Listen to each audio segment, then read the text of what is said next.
Bienvenue sur Mackenzie West Prime. Aujourd'hui, je me trouve dans la très belle commune de Mana et on va rencontrer un célèbre artiste mananais, j'ai nommé Lyris High. On le connaît très bien pour ses clips à succès, mais aujourd'hui, nous allons mettre en lumière l'auteur-compositeur. Mackenzie West Prime avec Lyris High, c'est parti!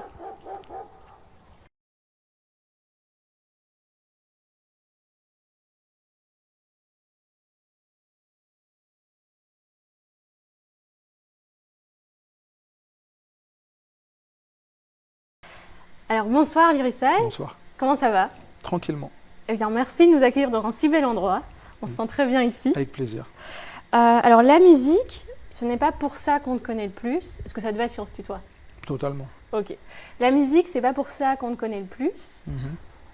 Et pourtant, ton histoire d'amour avec elle remonte depuis que tu étais tout petit. Tu baignais dans la musique, écoute tes parents.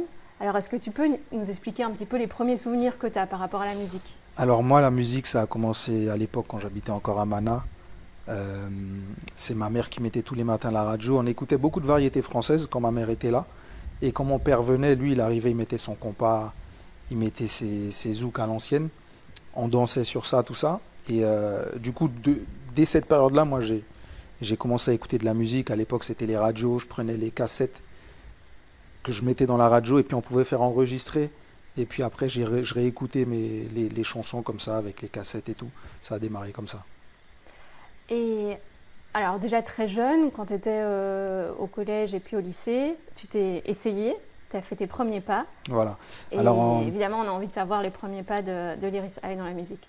en fait, ce qui se passe, c'est que moi, de base, j'écoutais que de la chanson, mais je me voyais pas forcément chanter. Et un jour, au collège, je rencontrais un ami qui arrivait de Guadeloupe et qui, lui, chantait de la dancehall. Il freestylait à fond, il chantait rapidement, tout ça. C'est lui qui m'a fait découvrir tout ce qui est Admiralty, Chris, et puis d'autres chanteurs moins connus des Antilles.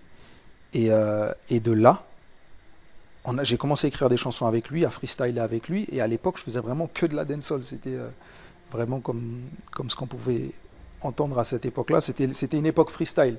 Il y avait beaucoup ces espèces de concours de chant entre plusieurs personnes, fallait tailler l'autre. Des battles un peu. Voilà, des battles de freestyle en dancehall. Donc j'ai commencé comme ça, au collège. Malheureusement, on s'est perdu de vue parce que moi, après, je suis parti habiter en métropole. Et là, j'ai continué, j'ai rencontré d'autres personnes au lycée qui étaient dans le même domaine musical, jusqu'au jour où je me suis dit, bon, là, il faut vraiment que j'aille en studio, que j'écrive une chanson. Et alors En fait, ce qui s'est passé, c'est c'est que j'ai bifurqué un petit peu. Je suis sorti un petit peu de la dancehall parce que la première chanson que j'ai écrite et que j'ai enregistrée vraiment, c'est parce que j'avais vécu une histoire d'amour au lycée avec une fille. Malheureusement, j'étais dans sa classe, on était tombés amoureux, on sortait ensemble et tout. Sauf que moi, j'ai déménagé dans une autre ville. À l'époque, j'habitais au Havre, j'ai déménagé vers Nantes et chagrin d'amour, dans le sens où moi, je voulais pas partir. Mais j'ai dû partir parce qu'à l'époque j'habitais encore avec mon père et il avait été muté dans une autre ville et on s'est dit avec cette fille on va quand même rester ensemble quoi qu'il arrive et tout malgré la distance. Pas du tout. 2-3 mois après elle m'a dit écoute salut, j'ai plus envie et du coup ça m'a tellement brisé le cœur que j'ai fait une chanson qui s'appelle Reste avec moi mais que j'ai vraiment écrit avec ce chagrin que je ressentais sur le moment sans forcément penser que ça aurait pu marcher sur internet. Et ça cartonne, sauf que des millions de vues. Ça a cartonné. En fait, pour l'époque, oui, ça a fait 1 million de vues. Donc à l'époque, en 2011, 1 million de vues sur YouTube, c'était très très correct. Donc dans le monde du R&B, un petit peu, on me connaissait plus ou moins, mais le monde de la musique à l'époque n'était pas développé comme maintenant. Donc un artiste qui faisait 1 million de vues, il n'avait pas forcément les structures pour ok, je comprends. pour grimper dans la musique, c'était compliqué. Il y a quand même une reconnaissance oui, par en fait, qui montre que les gens aiment bien. Ouais, si, mais j'étais ça, quand même un petit peu connu entre guillemets parce que je me souviens que je m'étais promené à Châtelet à l'époque. Ouais. C'est là qu'on allait pour s'acheter des vêtements et j'ai des gens qui me reconnaissaient dans la rue. Donc voilà, j'avais envoyé ce son, c'était juste le son sans le clip à 1 million de vues. On a fait après un clip, longue histoire, on a fait un clip qui n'est jamais vraiment sorti parce que le réalisateur, je l'ai payé mais ne m'a jamais livré le clip. Enfin, il me l'a livré très longtemps après. Du coup, c'est ce qui a fait qu'après, j'ai basculé. Démarré. Moi, je me suis mis réal parce que je m'étais dit, on peut être servi que par soi-même. Et puis voilà, après, j'ai basculé dans un autre métier. Justement, cette bascule, c'est intéressant parce qu'on a l'impression quand même que le point de départ, c'est la musique.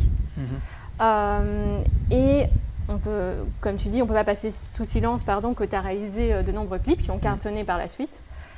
Donc là, c'était le premier. Le Reste avec moi, il n'y avait pas de clip du tout. Il y avait quand même un clip que tu avais réalisé. Reste avec moi, donc en fait, j'ai fait appel à un réal de Paris qui m'a envoyé le clip, je crois, 6 mois après, peut-être même plus, pratiquement 1 an après. Et du coup, il me l'a envoyé. En plus, il m'a fait n'importe quoi, mais j'ai quand même sorti le clip parce qu'il fallait qu'on ait du contenu. À l'époque, j'étais encore focus carrière artistique. Sauf que quand il m'envoie le clip, moi, ça y est, pour moi, le son, il est déjà un peu moisi. Donc on le sort sans forcément trop espérer quoi que ce soit. Il fait quand même un demi-million de vues le clip. Mais je lui demande de le supprimer quelques mois après parce que je me dis non, c'est bon, c'est moisi. Et j'avais déjà entamé cette carrière de réalisateur. C'est-à-dire que je m'étais déjà lancé dans l'audiovisuel. Je commençais déjà à avoir des clients. Et je commençais à gagner ma vie avec ça en fait.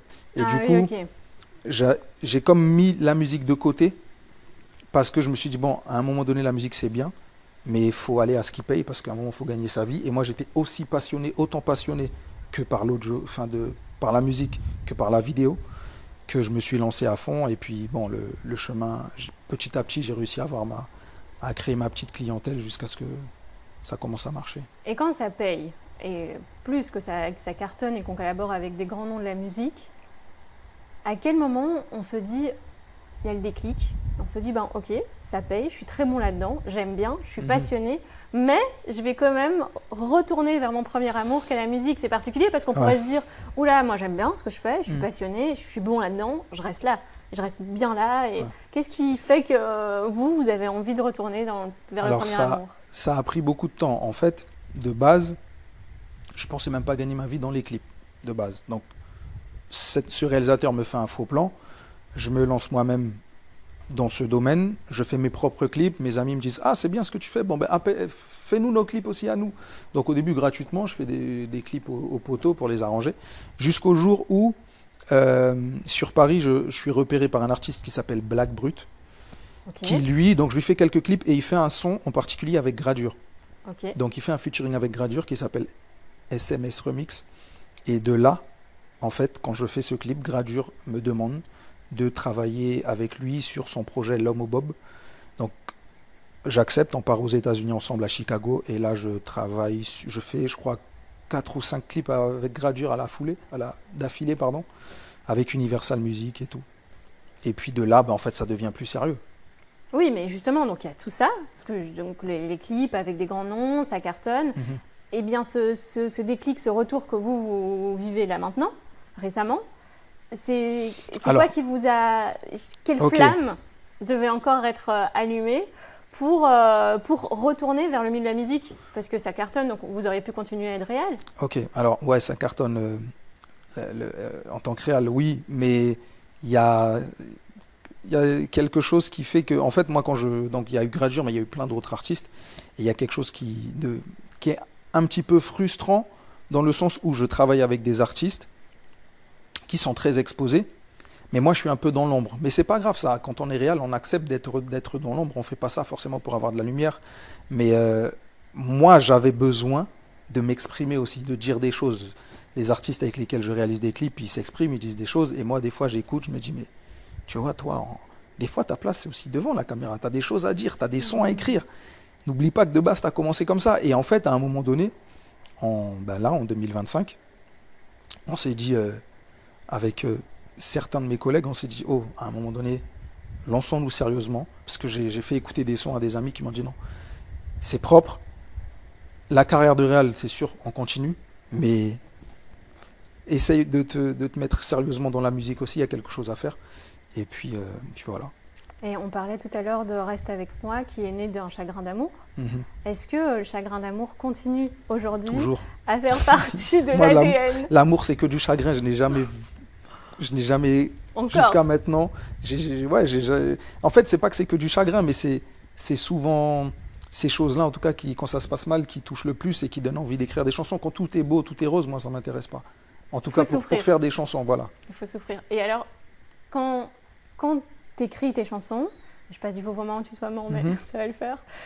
Quand tu écris tes chansons, est-ce que ça te libère? Est-ce que tu as l'impression qu'une fois que c'est posé sur une feuille, que c'est chanté, que ça, après ça existe tout seul, quoi. C'est les gens qui la reçoivent ou pas. Est-ce que ça te libère de ton chagrin ou qu'est-ce que ça provoque chez toi quand tu écris tes chansons? Est-ce que ça me libère de mon chagrin? Oui, un petit peu. Ça, je me dis, bon, peut-être que ça permet aux gens qui l'écouteront de comprendre un petit peu. Il y a des gens qui peut-être qui se retrouveront dedans. Est-ce que ça me libère vraiment? Je sais pas. Mais en tout cas, ça me permet d'en parler. Et quand on en parle, ça libère toujours un petit peu. T'as déjà eu des retours de gens qui t'ont dit ah mais cette chanson elle a fait écho en moi, elle m'a fait du bien, moi aussi j'ai vécu quelque chose de similaire. Alors, en toute honnêteté, pour l'instant, vu que les sons viennent de sortir, je vais pas te Oui, mentir, c'est ça. il n'y a pas Pas assez encore. de retours. Mais par exemple avec l'original. Mais reste avec Genre, moi. reste avec Bon, moi. on reprend à Ouais. partir de reste avec moi. De fou. Ouais. J'ai reçu des messages à l'époque, je les ai encore sur Facebook, je les ai jamais tous lus parce que j'ai dû recevoir, je pense à l'époque, plus de 300-400 messages sur Messenger. Parce qu'à l'époque, c'était Facebook, le réseau social qui était en place. Et j'ai plein de messages, mais limite, fallait que je sois le psychologue de certaines personnes. Moi, dans mon couple aussi, ça se passe comme ça, elle est jamais revenue, qu'est-ce que tu peux me dire? Et j'ai eu plein de messages comme ça, pour cette chanson-là en tout cas. Ok. Et alors Mais je précise qu'elle est en privé. Et Elle je est ne en sais pas si privé. je la remettrai sur YouTube parce que je n'assume pas cette chanson. Ah bon? Non, c'était il y a très longtemps. L'autotune. L'autotune, tout le monde sait ce que c'est que l'autotune. Nous, c'était nos débuts. On avait galéré à télécharger le logiciel autotune, enfin le plugin, et on ne savait pas le maîtriser. Du coup, il y a des fausses notes à des moments. Donc, je me suis dit non, c'est pas possible. Si je reviens dans la musique, cette partie-là, il faut qu'elle soit Ah ouais. out parce Il y a que la stratégie de table rase quand même. Ouais, Souvent ouais. quand on commence un truc après. les gens savent. Il y a des gens des fois qui me redisent oh mais l'Iris, reste avec moi, il est où? Ouais, c'est clair. Non les gars, je l'ai mis sur le côté parce que non, les notes c'était pas bon. Ok. Moi, je Trop considère tricky. que je chantais assez bien, mais l'autotune là, on s'est trempé de gamme et tout, non. Ok, C'est bon. ok. Bon, peut-être un jour il ressortira Peut-être. genre vintage. Pour montrer un petit peu l'évolution. Ouais, ok, je comprends. Et puis une dernière question, vous passez, comme vous l'avez dit, tu passes, une partie de ta vie en Guyane, une partie de ta vie en Hexagone. Est-ce que ces deux territoires, que sont l'Hexagone et la Guyane, influencent les sonorités de tes musiques actuelles? Celles que tu viens de sortir. Oui, de fou parce que déjà, moi le fait que j'ai grandi sur les deux, donc en Guyane et en métropole, donc je suis arrivé en métropole avec une vibes caribéenne déjà, donc dancehall. Et en France, j'ai pris un peu ce mood, j'ai rappé aussi une partie de ma vie, mais après surtout j'ai pris ce mood afro qui est très tendance en France et j'ai fait un peu un mix des deux et du coup c'est un peu les sonorités de ma musique, je dirais afro, R&B, dancehall, un mélange de tout ça. Donc là, tu viens d'en sortir deux qui parlent aussi de chagrin, c'est pas évident, d'aimer trop vite, d'avoir peur que ça nous fasse mal. Qu'en amour, en vrai, c'est tout le temps compliqué que ce soit vraiment réciproque. C'est surtout ça que je dis. C'est rare que ce soit vraiment réciproque. Il y en a toujours un des deux qui cale dessus sur l'autre et qui fait souffrir l'autre. Voilà. Et qu'est-ce que tu nous réserves pour la suite? Est-ce que dans les semaines à venir, on va encore être gâté par toi en tant qu'auteur, compositeur, chanteur? Ouais, il y a d'autres titres qui vont sortir avec d'autres featuring. Et est-ce que ça parle toujours d'amour? Je sais pas. Ok, suspense. Vous entendrez. D'accord. Et les clips, c'est toi qui les réalises, les clips de ces Toujours. chansons? Ouais, Chaque fois. toujours. Au moins, c'est la force qu'on a, c'est que du coup, on n'a pas forcément besoin de faire appel à une équipe. Je réalise, bien sûr, avec des techniciens. J'ai toujours la même équipe, mes cadreurs, etc. Mais c'est moi qui met l'idée en place. Et puis, j'écoute aussi les amis que j'ai autour. Et puis, on fait quelque chose de bien. Je te remercie pour cette interview. Juste après, on a une petite signature, c'est le quiz. Donc en gros, ça va être des questions-réponses, au tac au tac. Okay. C'est parti pour le quiz Mackenzie West. Mais avant ça, place au portrait de la semaine.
Alors, comme je te disais, le quiz, c'est vraiment réponse au tac au tac.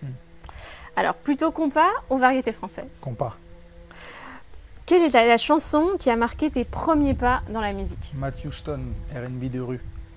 Quelle est la chanson que tu aurais aimé écrire? Ne me quittez pas. Quelle est ta plus grande peur dans ta récente carrière musicale? Ma plus grande peur dans ma carrière musicale, d'avoir des problèmes avec des avocats, des trucs de contrat et tout. Ok, ça va. Je te souhaite que tu n'aies rien de tout ça. Quelle est la chanson dont tu es le plus fier? Actuellement, dans mes chansons à moi, ouais. c'est une chanson qui s'appelle Chuchoter. Oh, on l'a pas encore celle-là. Ah, petite exclue, chuchoter, on arrive, on est là pour l'écouter. Quelle est la chanson qui a été la plus douloureuse pour toi à Reste écrire? avec moi. Et enfin, quel est le tout premier clip de toi que tu as enregistré? Le tout premier. Il s'appelle Ton homme et je l'ai mis en privé aussi. C'est un remix d'un son de Drake. Il est en privé aussi. Mais lui, je vais le remettre en public parce qu'il est bien. Je l'assume. Ah, ok, bon, bah, au moins on aura celui-là. Bon, bah, le quiz, c'est fini et on t'a préparé une petite surprise. C'est un défi. Ok. Est-ce que tu es prêt à relever le Moi, défi? je suis ready. Le défi Mackenzie West, c'est parti!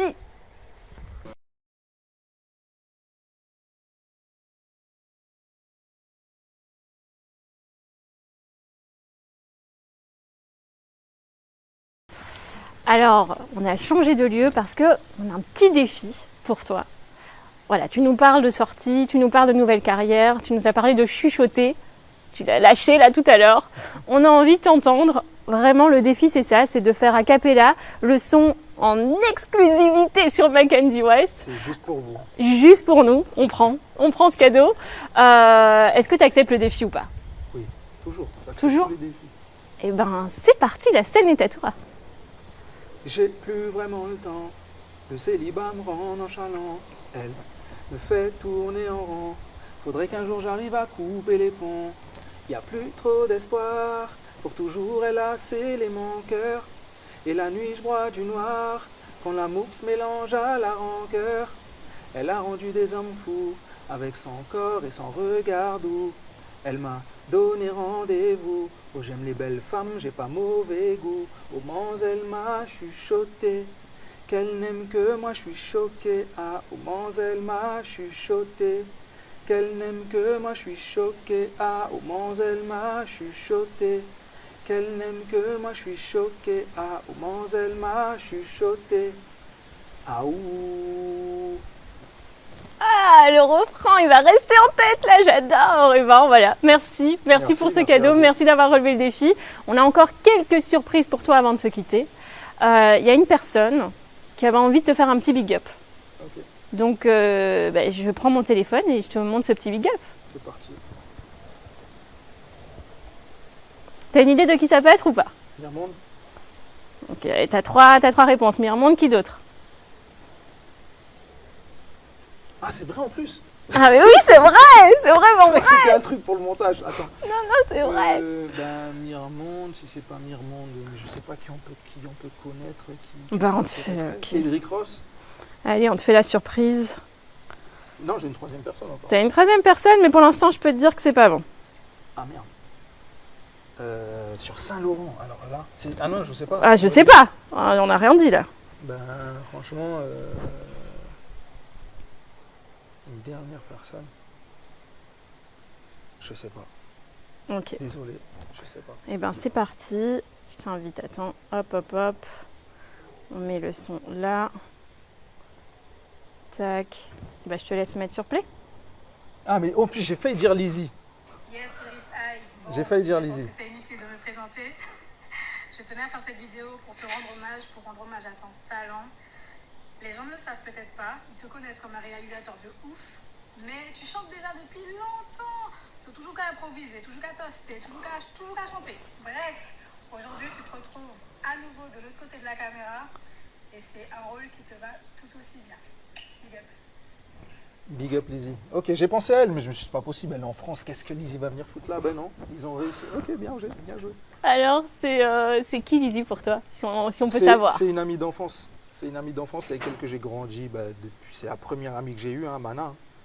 On a fait toute la scolarité ensemble jusqu'au collège, jusqu'en 4e, je crois. Et puis après, on s'est un peu perdu de vue parce que moi j'ai déménagé et tout ça. Mais c'est une amie d'enfance, on se fâche tout le temps. Des fois, on se parle pas pendant des mois, et puis, mais bon, comme des frères et sœurs, quoi. Et ça te fait quoi d'entendre ces mots de Lizzie alors? Ça fait plaisir. Ça fait surtout, venant d'elle, je ne m'y attendais pas du tout. Eh ben, ça fait plaisir de te surprendre. Et alors, on a aussi une question de fin de signature. On a 2 questions de fin de signature. Une première, c'est donc il y a les gens qui nous font des big up. Et puis parfois, on a aussi envie de faire des big up à certaines personnes parce qu'elles nous ont marqué en tant qu'humains, en tant qu'artistes. Elles ont laissé une trace indélébile sur notre chemin. À qui tu penses si je te demande de faire un big up à quelqu'un qui a marqué ta carrière? Moi, ce serait Little Mikey. C'est un gars, c'est celui qui m'a. C'est la première personne avec laquelle j'ai fait de la musique. Le Guadeloupéen dont je vous parlais, qui est arrivé à habiter à Saint-Laurent, dans le quartier dans lequel j'habitais. C'est vraiment lui qui m'a lancé dans le truc, quoi. Donc, et puis enfin, avant qu'on se quitte, pour les téléspectateurs et téléspectatrices qui nous regardent, est-ce que tu aurais une recommandation artistique? Un artiste, une artiste que tu as envie de mettre un coup d'éclairage sur son travail, que les gens ne connaîtraient peut-être pas? Ok. Alors, vous couperez au montage parce qu'il faut me laisser réfléchir. Ouais, réfléchis à ton aise. Ouais, même s'il n'est pas connu et tout. Hein. Bah ouais, surtout, j'ai envie de te dire, c'est plus encore mieux.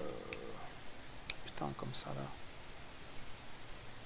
Et après, ça peut être dans la chanson, mais ça peut être dans d'autres secteurs. Ah, hein. ça peut être dans d'autres secteurs. Plus dans le secteur artistique, mais peu importe. Parce qu'il faut que je donne un truc sérieux, quoi. Il faut que je donne un truc vraiment qui.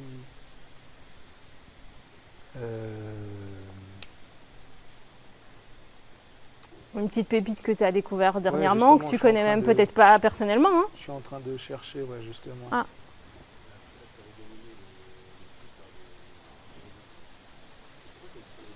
Ah, ouais. Non, mais si, je pourrais en vrai, mais vas-y, tu connais les trucs d'ego et tout, machin, là. Bon, ok, ouais. Ok. Ouais, ok. C'est vrai que j'ai grave kiffé en plus. Allez, vas-y. Ok, c'est parti. Alors, on la refait? Vas-y, c'est parti.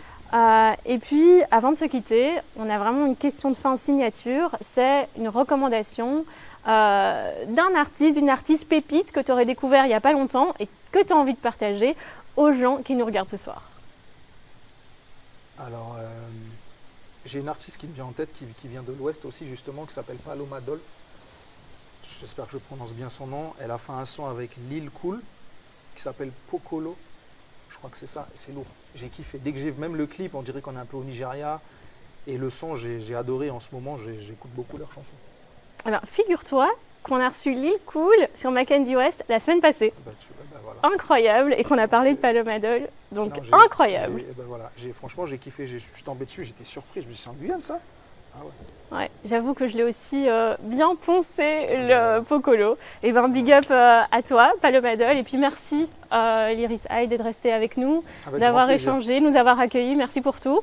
Ben, on souhaite que le meilleur pour la suite. C'est les petites pépites qui vont sortir.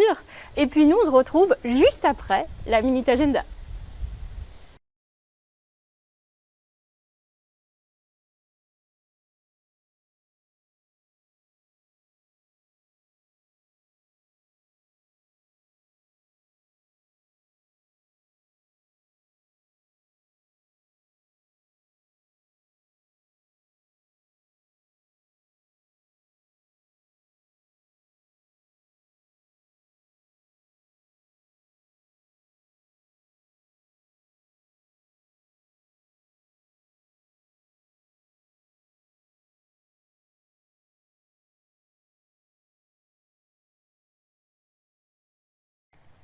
J'espère que cet échange vous a permis de découvrir de nouvelles facettes de Lyris High.